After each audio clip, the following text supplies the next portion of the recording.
Everyone in town says Xiaqingxi is blessed with good fortune. For he has a formidable elder brother who covers for him in every situation. When Xiaqingxi skipped school, his brother visited the tutor bearing dried meat to apologize.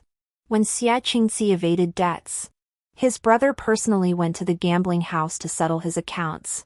Even when Auntie Zhao was applying my facial mask, she couldn't help but sigh.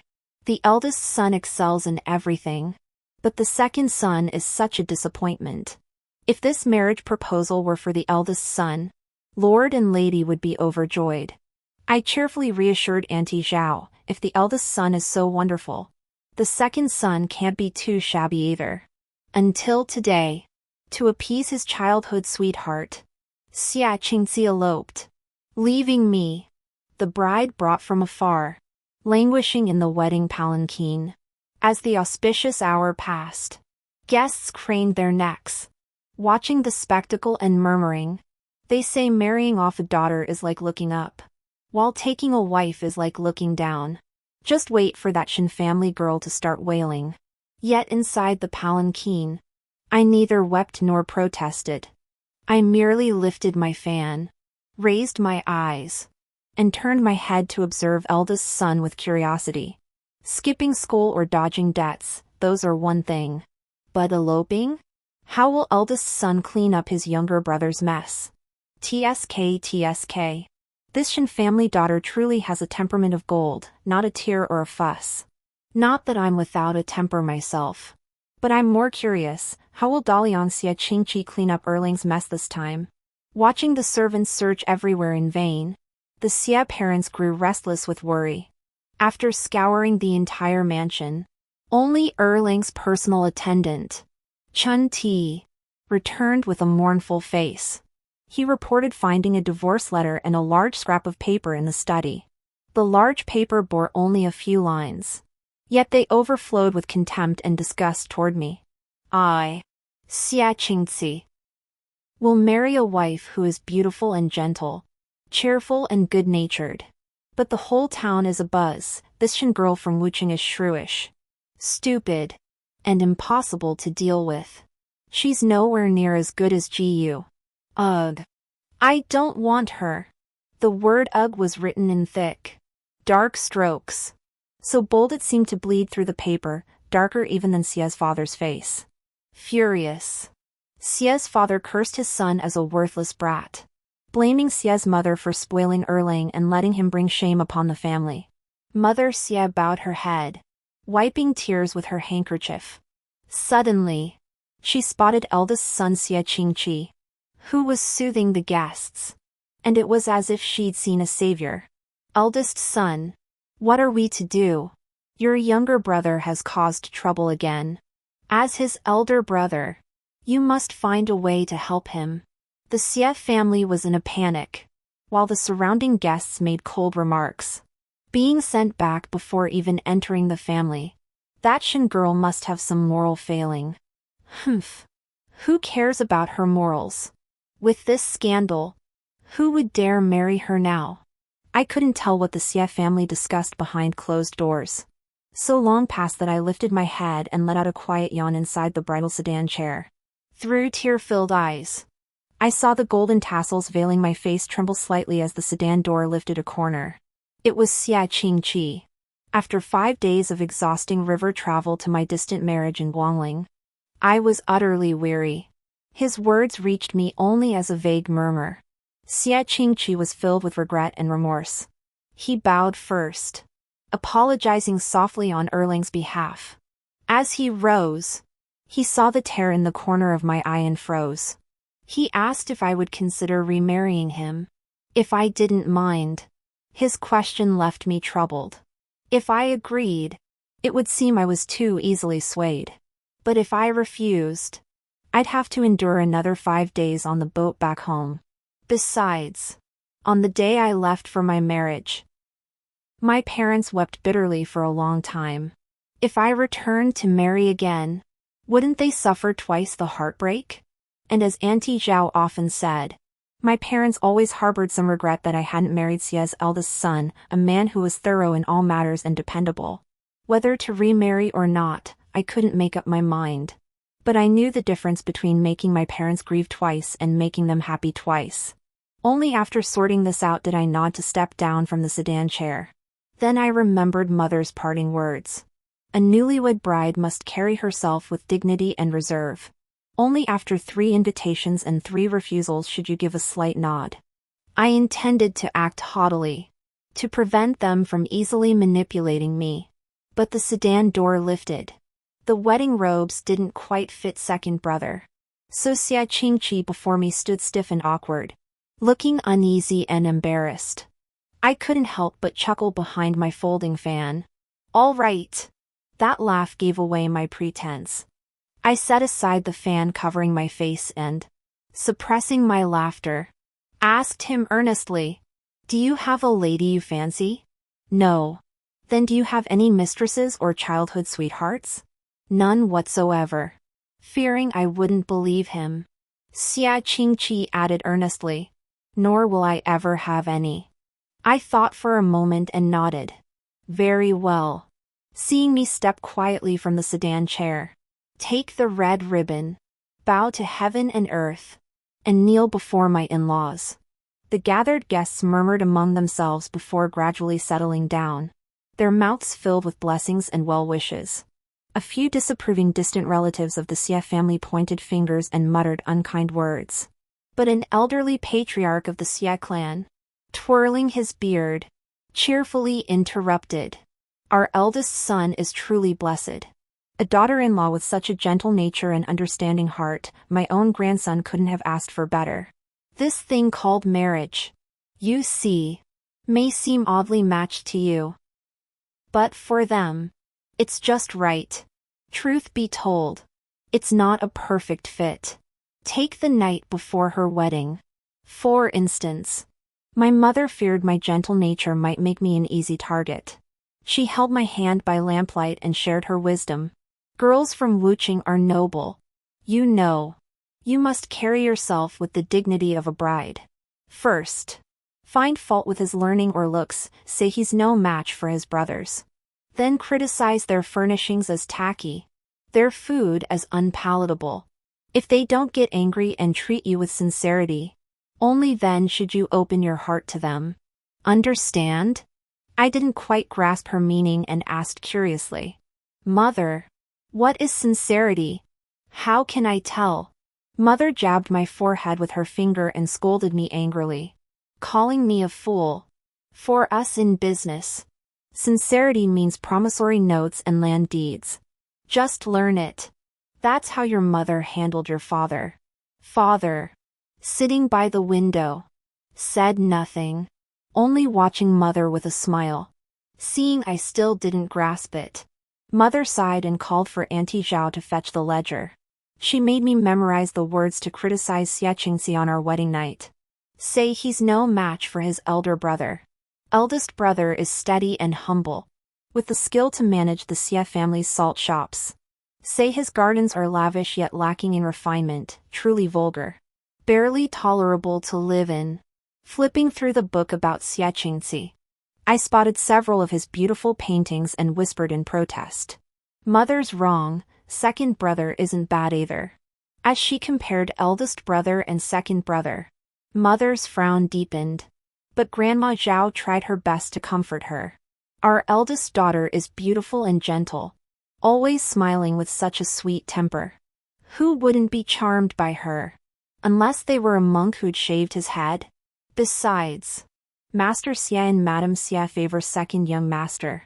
If she were to marry first young master, who knows what trouble she'd face from her sisters-in-law. That was the truth. After all, when Xie Qingxi turned 16, the Xie family gifted him an entire garden estate. Not only rare flowers and exotic plants, but even imperial gifts like glazed glass screens, golden self-striking clocks, and Ru-ware porcelain were commonplace. Stepping down from the sedan chair, I caught sight of second young master's opulent mansion gates and heard the distant rehearsal of sheng, xiao, and drum music. Yet just across the street, his older brother Xie Qingqi possessed nothing.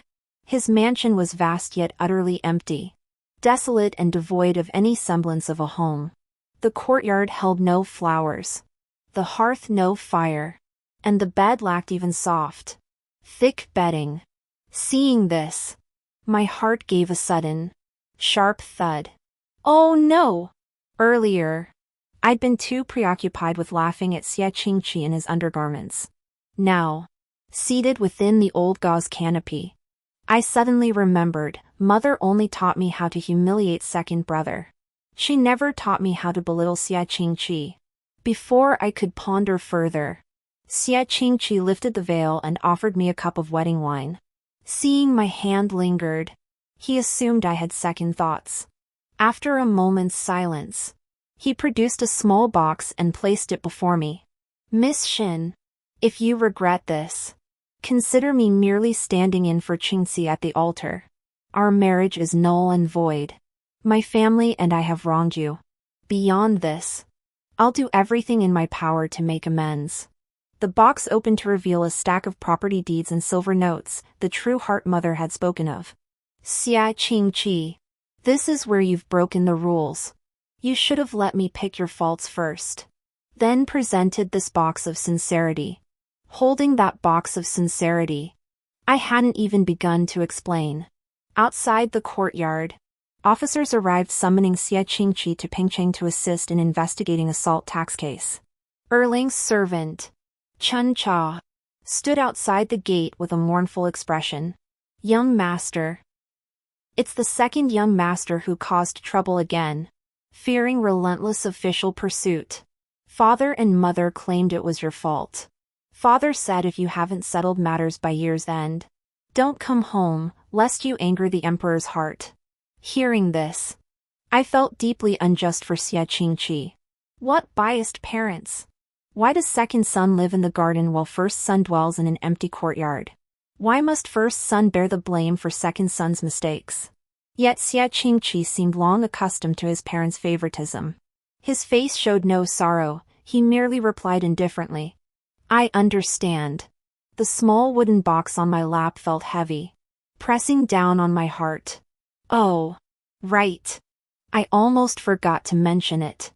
I hurriedly grabbed his sleeve and blurted out. Second young master is no match for first young master. First young master is steady and humble, and he has the ability to manage the salt shop's business. Looking at the bare room, I simply couldn't bring myself to utter the last word, extravagant. Da Long froze, as if no one had ever spoken such words to him before. He studied me for a long moment, then curved his lips into a faint smile. Thank you for your praise, Miss Shin. When we bid farewell to Xia Qingqi, the night was deep and heavy with dew. The streets were deserted, save for 4 or 5 beggars huddled against the walls. Heads tucked in, backs hunched against the wind. A thin, chilly mist hung in the late autumn night. I wrapped myself in a thick cloak, gently warming my hands. Yet my fingertips remained icy. But no one had packed Xia Qingqi's luggage or prepared warm clothes for him. I thought of my father, always traveling far for trade, and couldn't help but mimic my mother's manner, asking one more question. How long will it be before you return? Xia Qingqi's usual detachment softened into a gentle smile for me. No longer than 2 months. I'll return as soon as possible. I counted the days. 2 months would bring us to New Year's Eve. I was genuinely happy for him. That's perfect. You'll be back for the New Year's Eve dinner. Xia Qingqi seemed unaccustomed to such concern. Pausing slightly. Will you wait for me to return? I nodded with a smile. Of course. You've already given me a box full of your sincerity. By the rules. It's my turn now to pour out my heart to you. Looking at my smiling face, Xia Qingqi hesitated for a moment before speaking. Miss Shin, these 2 months. Please wait for me at home. Don't see him. Don't see who? My younger brother, Xia Qingqi. Is something wrong with him? No. Xia Qingqi tightened the reins, his expression obscured by the mist. He's perfectly fine. The sound of hooves faded as the heavy doors slammed shut. On the quiet street, Only the occasional bark of a dog could be heard. Oh, look at that Shin family girl with her bright eyes and smiling face. Not just Daliang.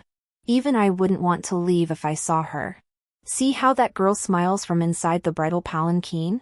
TSK TSK. Second brother's eyes went all glassy staring at her. Isn't she just second brother's favorite type? The group of beggars huddled by the wall all turned to look at Xiaqingxi, who sat silently nearby. Jiyu nudged Xiaqingxi, disguised as a beggar, with his elbow and said sourly. Some folks were talking about making that Shin family girl suffer. Giving us brothers a good show. Regretting it now. Huh? Xiaqingxi, struck at his core, remained silent. Earlier, when he saw the Shin family girl in the palanquin, her face hidden behind a fan, those smiling eyes peeking out from behind the golden tassels, his heart had suddenly sunk, leaving him hollow and desolate. It was Xiaqingxi's childhood friend, Sima Shua, who couldn't stand seeing his buddy humiliated. Who says Qingxi regrets it? His elder brother just stood in for him at the ceremony. Once Qingxi makes his move, that Shin family girl will fall at his feet willingly. Won't she? Pan, Lu, Dang, and Xiao Xian, only the donkey brothers know about that. When it comes to wealth, leisure, and tender care, how is Qingxi any less than his wooden-headed elder brother? These words gradually brightened Xiaqingxi's previously despondent heart. His parents and elder brother had always scolded him for being a playboy. But now it seemed that wasn't such a bad thing. At least he wasn't like his brother Xiaqingqi, stiff and unyielding, who had never even touched a woman's hand. He could win the favor of the Shin family's daughter. Besides, she was the wife his parents had chosen for him. And he, Xia Erlang, had never stumbled in the world of pleasure or with women. Though his heart had already yielded, Xiaqingxi still refused to concede with his words. Let me test her first. If she's good, this young master will keep her for himself. If not, I'll toss her to my brother. After all, father and mother always favor me. Xiaqingqi told me not to see his younger brother, a statement that left me utterly baffled. But the immediate task was to tidy up this empty, dilapidated mansion. By the time Xiaqingqi returned, it would feel like home. Yet for 2 or 3 consecutive days, small groups gathered at the entrance of Xiaqingxi's mansion across the way, peering over at my place. A young lady named Jiyu, who claimed to be Xiaqingxi's friend, even sent a formal invitation. Remembering Xiaqingqi's instructions and busy selecting craftsmen and servants, I politely declined all visitors. Maids and servants were manageable, but finding skilled craftsmen proved difficult. I reviewed countless blueprints, none satisfying, either too vulgar or too antiquated. One winter afternoon, I lay sprawled over the scrolls, growing drowsy. Suddenly, one design caught my eye. Its pavilions and towers were refined, and even the choice of plants and trees appealed to me. When I selected this craftsman, however, the steward's expression turned troubled. Is his price exorbitant? No. He says his fee depends entirely on your generosity. Is his schedule full? Not at all. He claims he's waiting solely for your selection. Then what's the problem? He considers himself quite talented. He insists on collaborating with you on every aspect of the garden's construction and procurement. He fears you might choose unsuitable rocks or plants. And if the garden turns out poorly, you'll blame him. His reasoning seemed sound. Yet gazing at the youth below the steps, hooded, shabbily dressed, I still hesitated. Noticing my indecision, the youth spoke with a light chuckle. Are you from Wuqing, madam? Hearing my hometown dialect in this foreign land stirred a wave of warmth. I hurriedly asked, are you from Wuqing too? He lifted his hood, revealing a face of striking, delicate beauty. He bowed slightly, his manners impeccably proper. My name is Xiaji. I'm from Guangling. I studied for 2 years at the academy in Wuchang with Xie Daliang and became quite close to him. In terms of family ties, I should actually address Daliang as elder brother. So he was a kinsman. I entrusted all matters concerning the garden to Xiaoji. These days, I've discovered he understands everything and possesses a keen eye.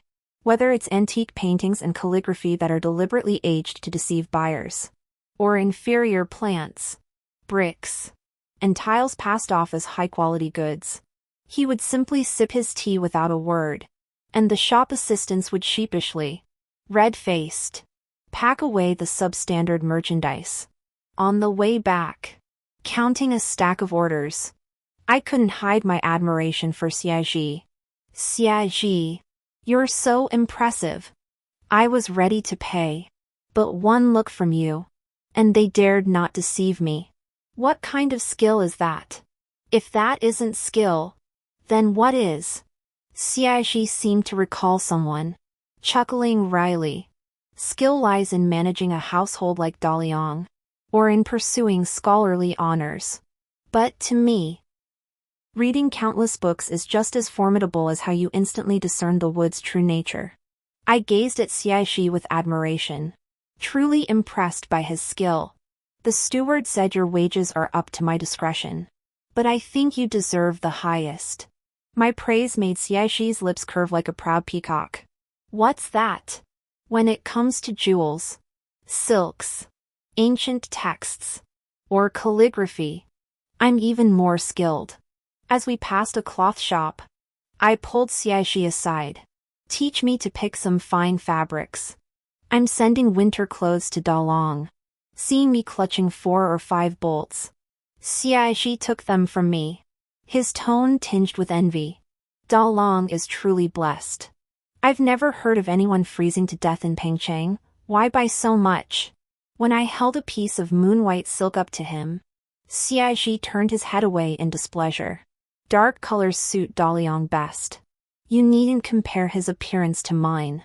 No. This one is for you. I smiled at him, feigning hesitation.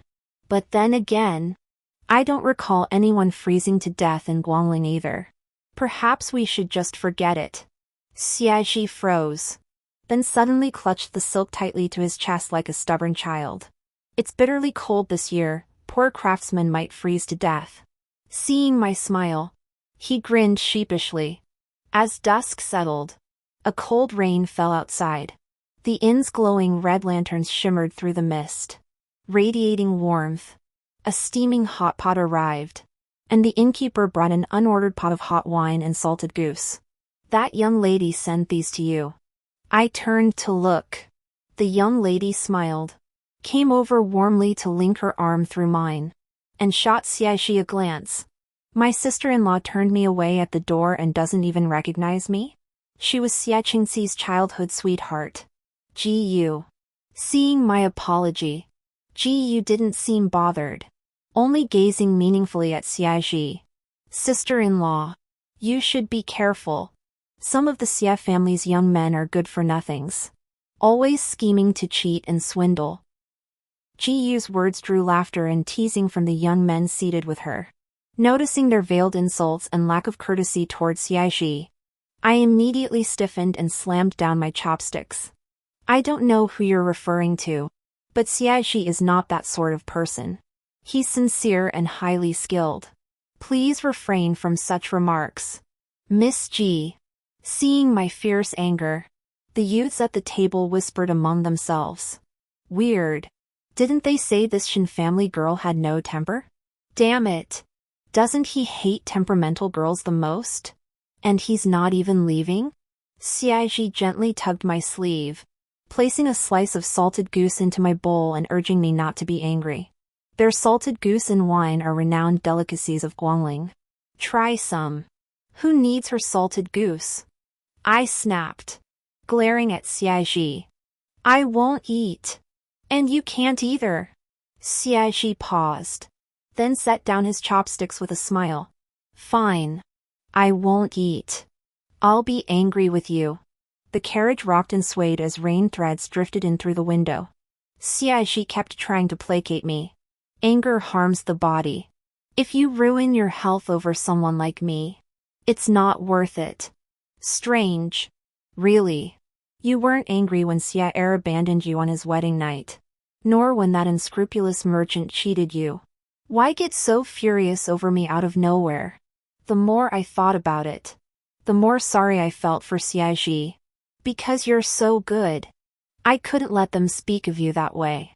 It's all my fault. I should have seen it the first time I met you. You had no decent clothes.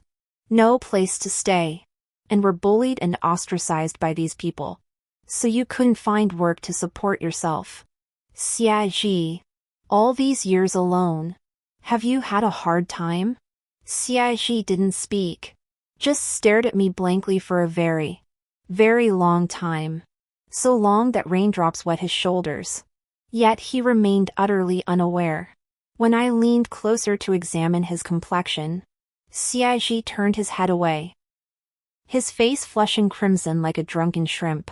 He fidgeted uncomfortably, clutching the fabric on his lap. Don't look at me.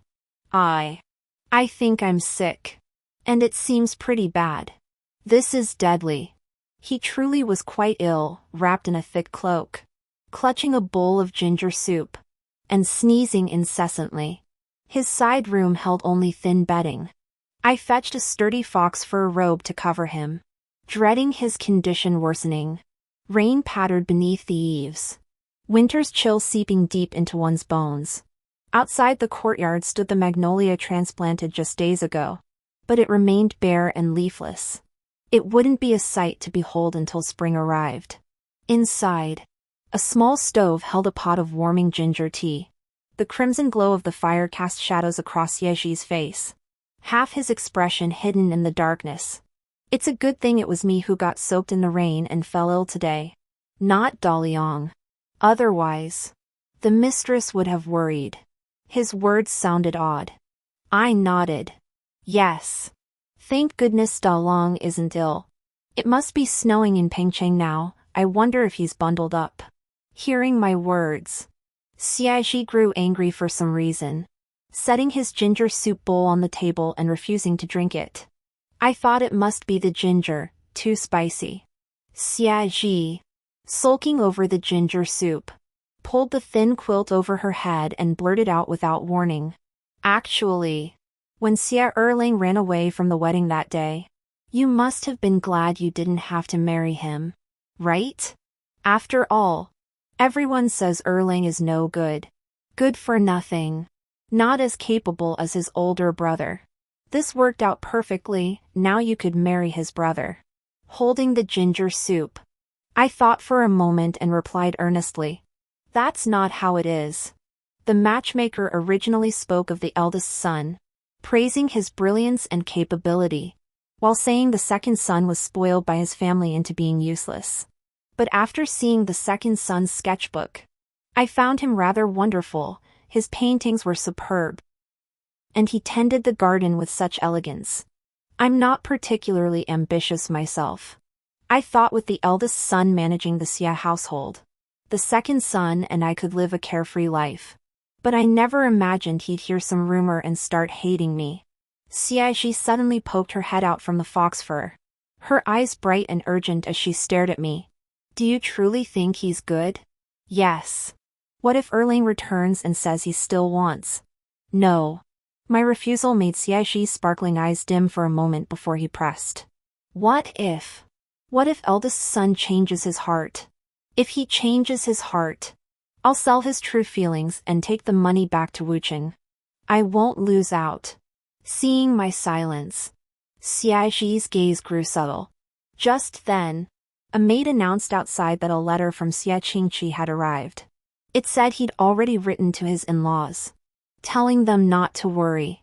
Once he returned to Guangling, he would definitely bring me back to Wucheng to meet my parents. Attached was a stack of local specialties from Pengcheng.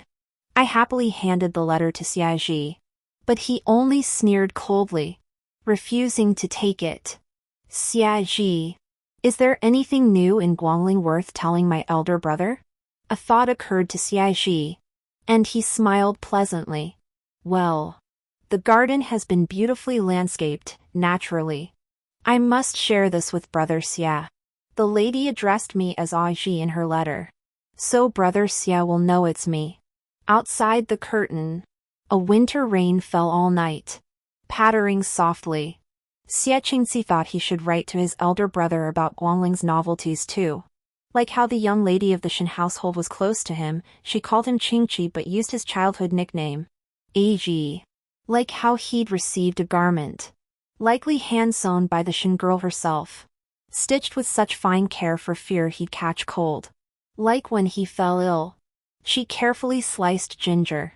The fur coat she covered him with carried the scent of magnolia from her own body, as if she were holding him close. But writing only these things wouldn't show proper brotherly respect.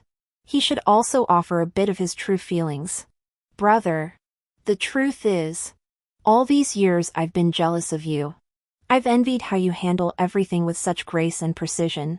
How our parents and teachers always praise you over me. All I could do was act like a clown, scrambling to win our parents' affection, fighting you for the garden, for treasures. Yet you never seemed to care, always yielding to me, making even my victories feel hollow. It's laughable. Really, how can someone win and still end up with nothing? But brother, I won't compete with you anymore. I'll give you the garden, the treasures, and the entire Xia family estate. Will you give Shining to me, brother? If you knew she could pick me from 100 paintings. That such a gentle girl flew into such a rage for me. That she adores me, this good-for-nothing in your eyes, with every fiber of her being. You'd see we're meant for each other. Having written this, Xia Qingxi set down his brush. Wind blew in through the window, its winter chill piercing to the bone. Yet the small stove by the table and the fox fur cloak around him made one's heart boil. The door opened softly, carrying the warm fragrance of magnolia into the room. It was Shining. She had secretly bought that shop's signature rice wine and now handed him a cup with a smile. Xia Qingxi propped himself up, watching her cradle the cup and sip it slowly. He wanted to warn her, drinking rice wine while exposed to the evening breeze would make her drunk easily. But it was too late. She was already intoxicated. In her hazy state, she made no fuss, only smiled at him.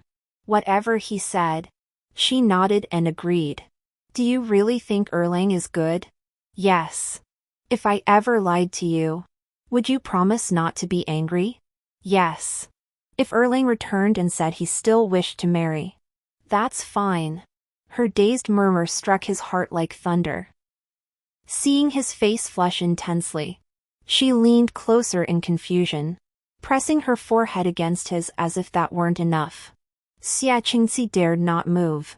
Where her touch had grazed him, wildfire raged, as if a magnolia bud threatened to burst from his heart.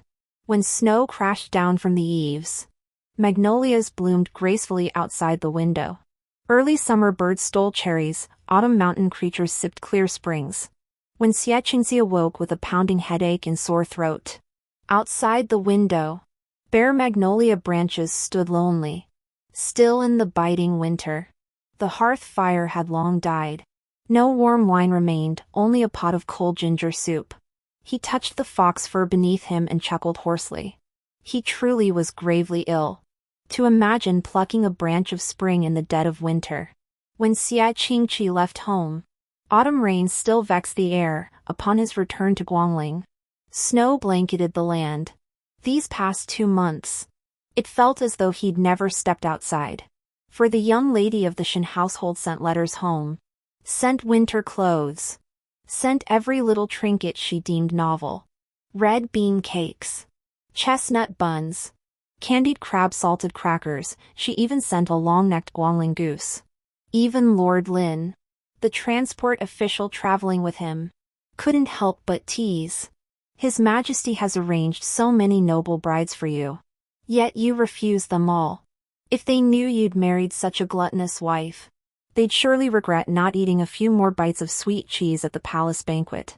A few bold attendants chimed in with their own teasing. They say the girls of Wuqing are the finest needleworkers.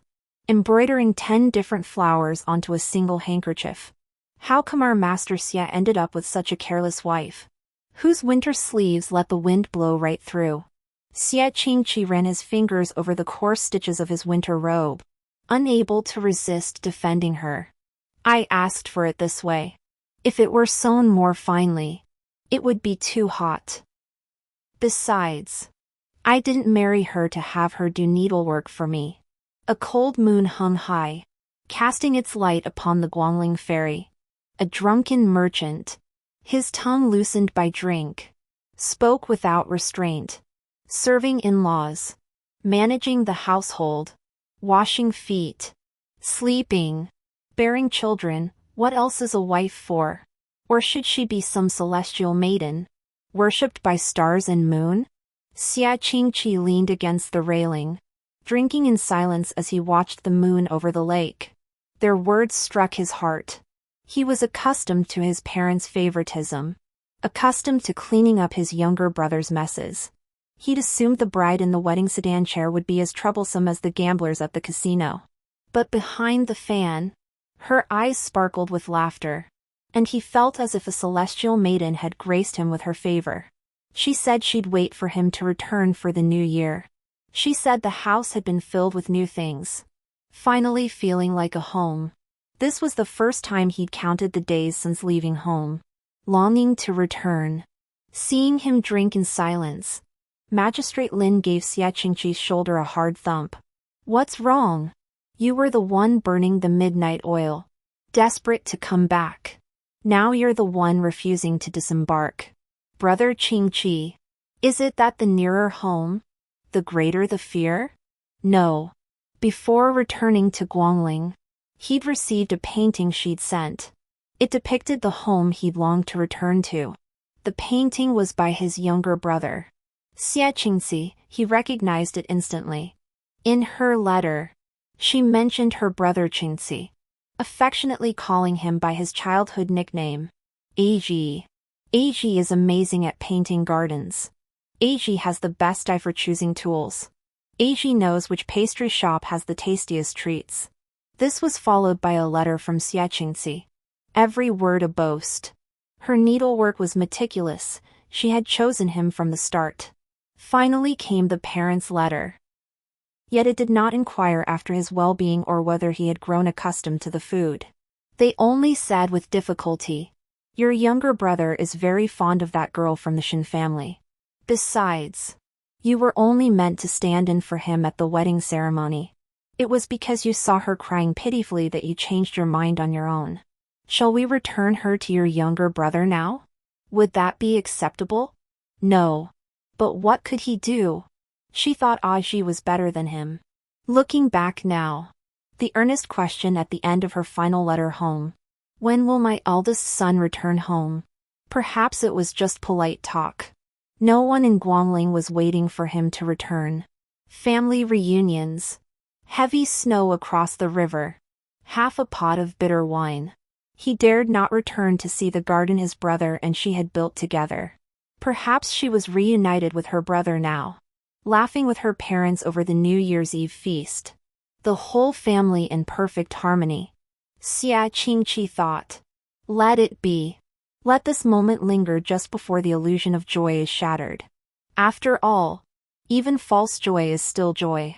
On New Year's Eve, Guangling was blanketed by a rare heavy snowfall. Having received no letter from Xia Qingqi for a long while, I surmised the heavy snow must have delayed his journey. The garden finally took on the semblance of a home. Couplets adorned the doorway, crimson lanterns reflecting the auspicious snow, radiating festive cheer. Worried Xiaoxi might have nowhere to go for the holiday. I asked if he wished to celebrate the new year at the Xia residence.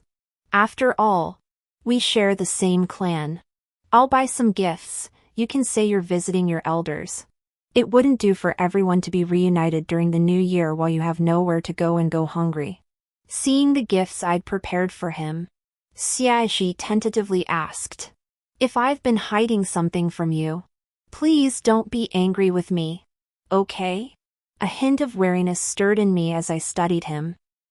What is it? Could it be about deceiving me out of money? No. He seemed a bit uneasy. It's just, if my family background isn't as pitiful as you imagine. I blew on my hands and smiled, pressing the gifts into his arms. Then I'd be happy for you too. All right. Don't be afraid. Dalyang's parents are very kind people, though perhaps a bit biased. The Xie residence was decked out in festive lights and decorations. Xie's parents were already waiting outside the gate. As I stepped from the carriage, Mother Xie affectionately took my arm, dispensing with formalities. My thoughts drifted to Xie inside the carriage, wondering how to explain to Mother Xie, mother-in-law, there's something I wish to discuss. But then the curtain of the rear carriage lifted, revealing Xie in his moonwhite robe. The maid beside Xie's mother promptly and familiarly offered a hand warmer. The snow is heavy today. Second master. Please don't catch cold. Second master? True enough, Xie belonged to a collateral branch and was indeed the second son. But I hadn't realized he was so intimately acquainted with the Xie family. Even after taking my seat, I still couldn't fathom why Xie could sit so familiarly beside my mother-in-law.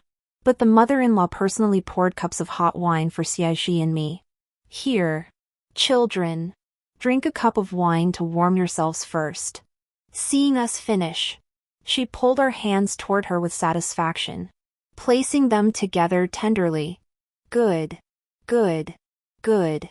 Now that you've had this wine, I can finally rest easy. My child has been a bit reckless in the past, but his feelings for you are genuine. Don't hold it against him. From now on, you may beat him or scold him to your heart's content. Xie remained silent, merely tilting his head to smile at me. I froze. WH, what does this mean? Silly girl. My youngest son Qingxi was nicknamed Xir as a child. Don't be upset, he didn't deceive you. You simply didn't ask clearly enough. Xie, no. Xie Qingxi tugged my sleeve ingratiatingly, eyeing. You may scold or strike me, but don't be angry with me. You promised. My mind was still foggy, forgetting my own frustration. I thought of Xie Qingqi. What about Dalyang? He still has a box of his heart with me. Mother Xie smiled, unconcerned. The eldest son is no trouble. He only met you once, he won't mind. We agreed he'd stand in for Qingxi at the wedding ceremony. But seeing you weeping so bitterly, he took it upon himself to change his mind. Besides, we've already sent a letter to Pengcheng. He hasn't objected, so he must agree. He likely won't return for the new year this year either. We needn't wait. The banquet had begun, cups clinking and glasses clinking, bustling like another wedding celebration. Before me lay delicacies from land and sea, yet I couldn't swallow a single bite. They say Guangling wine is sweet, but to me, that cup tasted only of endless bitterness. All these years, it's been so hard. Only Xie Qingqi. I pushed away my cup and rose to leave. Xie Qingqi hurried after me. He grabbed my sleeve urgently, pleading, Ying, are you angry with me? Angry that I left you in the wedding palanquin? Angry that I deliberately deceived you with the name Xie? I was a fool at first, thinking the worst of you. But these days together have shown me how truly good you are. Moonlight and snow glistened in his eyes, clear and bright. I believed his words were true, and I believed he was sincerely sorry. I looked at Xie Qingqi earnestly, my voice gentle. Xie Qingqi, I'm not angry with you. Truly. You left me alone in the wedding palanquin, I wasn't angry. You deceived me with the name Xie, I wasn't angry either. During the banquet, I kept wondering why I felt no anger. Now I understand, because I simply don't care about you. Xie Qingxi's face paled abruptly. Yet he refused to give up. Could it be? You care for my elder brother? Eyeing. You and my brother have only met once and exchanged a few letters, you're hardly a match. But these past days, painting together and arranging the garden. We've shared such harmony. Isn't this the life you've always wanted? If you feel guilty, after we marry, I'll give my elder brother a larger, finer garden. We'll find him a suitable bride. You have no idea how many young women in Guangling long to marry him. Xia Qingzi was right. I don't know Daliang well, but I know he's a truly good man. Yes. We've only met once and exchanged a few letters. But that first time, without knowing whether I was beautiful or ugly, good or bad, he still reached out to help me. I don't know his likes or dislikes, his habits, his past, or whether we're truly suited. All I know is that now he's been cast alone into this world, just as I was once cast into that bridal sedan chair. Last time he rescued me, this time, it's my turn to find him. I didn't watch Xia Qingxi's face grow ashen again. I lowered the carriage curtain and instructed the driver to detour to the ferry before returning home. Snowflakes began to fall. In the distance, I spotted the Xia family's merchant ship moored at the ferry. The ship's curtain lifted. Swirling snow carried in a sweet, sharp scent of wine. Xia Qingqi didn't know how I'd found the ferry. The cold wind now brought the lingering effects of that cup of wine rushing back. Drunkenly, I stumbled onto the boat. I fell into his arms, tilting my head up to ask him angrily, "Why didn't you come home after arriving in Guangling? Do you know I've been waiting for you all this time?" Caught off guard by my sudden embrace, Xia Qingqi was momentarily speechless. After a long moment, his voice raspy, his eyes bitter, he finally spoke. "I thought you were like them, that you didn't want me back." Drunk, I cupped Xia Qingqi's face, tilting my head to study him intently. After 2 months of exhausting travel through Pengcheng, he looked much thinner than on our wedding day. "Why are you so thin? Did someone bully you?" He kept his head down, letting me rub his face. "No one bullied me. I just wanted to get back quickly. So I braved several snowstorms, pulled a few all-nighters, and went hungry a few times. Thinking of that lavish New Year's Eve feast, my heart ached for him. They started eating without waiting for you and even said you were bad. I was upset, drank a cup of wine, and left. I was starving too." Xia Qingqi, they're all wrong. I think you're truly wonderful. Xia Qingqi fell silent, only holding me tightly in his arms. I realized that when held so tightly, my neck felt cool. I guess perhaps the snow in Xia Qingqi's heart had melted. Amidst the city's twinkling lights, fireworks burst brilliantly overhead. It was the new year. On the 3rd day of the new year, the sun shone brightly, the sky clear and cloudless. Several days in a row offered perfect weather for traveling far. To console Xia Qingzi, Xia's parents selected many young women for him to meet. He refused to leave the house, let alone see visitors, secluding himself in the garden, ignoring everyone. Until today, when Xia Qingqi and I set off for Wuching. As the boat slowly pulled away from the shore, I caught sight of a pale figure, hiding far behind the crowd. Xia Qingqi reached for my hand as if by accident, refusing to let go. "What are you watching?" "Eyeing?" "Watching a stranger arguing with an old goose vendor. That stranger is quite peculiar. He doesn't want the marinade, but insists on dipping it in a dish of sour, teeth-aching aged vinegar." Xia Qingqi chuckled too. "Vinegar? Who eats like that?" "Exactly. Who would dip in vinegar?" Only when he saw me smiling at him did Xia Qingqi realize I was teasing him. He cleared his throat, suddenly serious. "When I lived in Wuching, I saw people eat that way." "Nonsense. We Wuching locals never eat like that." Look closely at his clothes. That stranger must be from Wuching. They say Wuching girls are skilled with their hands, putting great care into making clothes for their beloved. Seeing my confusion, Xia Qingqi sighed and turned his head away awkwardly. It's vinegar. Vinegar, you put your heart into making his clothes. Seeing the hastily hemmed cuffs and crooked stitches, I flushed. Of course. Wuqing has plenty of skilled girls.